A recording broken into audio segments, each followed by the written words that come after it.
This is how fast things are changing. This is the information age. If you're operating by old ideas, you're obsolete.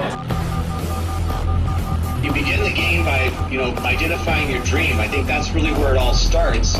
In today's economy and where we are today, it's not just a dream, it's more of a necessity. You've got to identify how you're going to survive more than how you're going to just, get something out there that you want.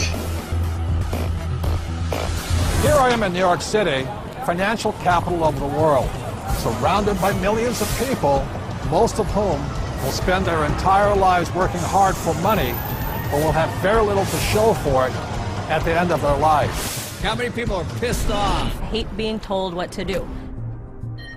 You have to fail fast. No one can steal my dream. You can count on the government destroying the dollar. All currencies have eventually gone to zero. You cannot save your way to retirement. If it's too complex for us, what do we have to do with our money? We have to give it to them. It was pure hopelessness. It was just 100% survival. Somebody's buying it. The public isn't buying it yet, but somebody is. How bad do you want it? That's the question. It's time to acquire. An unfair advantage. What is an unfair advantage? What you're about to learn may just change your life. It's showtime, baby. Let's hit it. The greatest opportunity in the history of mankind is here. We're in the greatest economic change in the history of the world.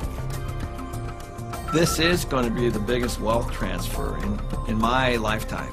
We've got an entire society that has been built up over the years with the idea that financial institutions are a better place to put your money than to take control of your own life. If you have a solid financial education, taxes, debt, inflation, and retirement can make you richer, not poorer.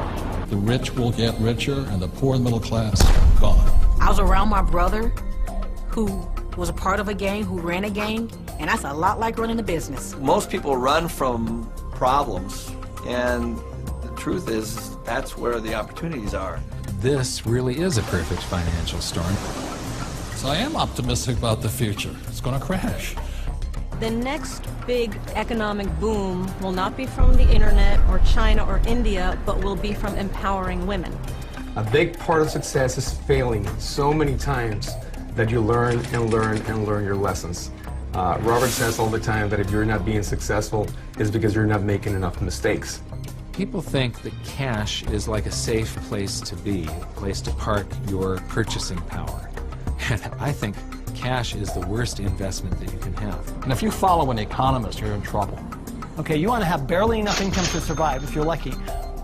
Go do 401ks, go do mutual funds, be my guest. This is the best time to talk about this because people have had a shift of context with this economy.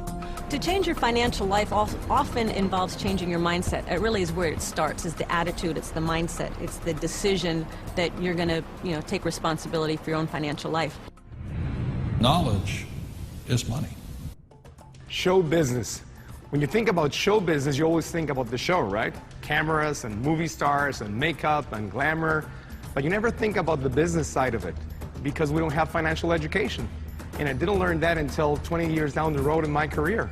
And now, I'm not only an expert in the show part of it, but I'm becoming an expert on the business side of it. Business is about production.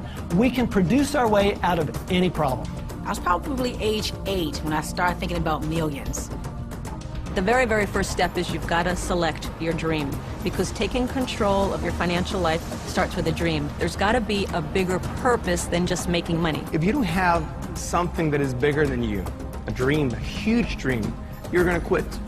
Your friends and who you hang out with, whether you're a child or whether you're an adult, will dictate your destiny and your future. And so you have to be picky and choose your surroundings very carefully. It's creativity. It's brainstorming. It's being around like-minded people. People have so many emotions attached to money.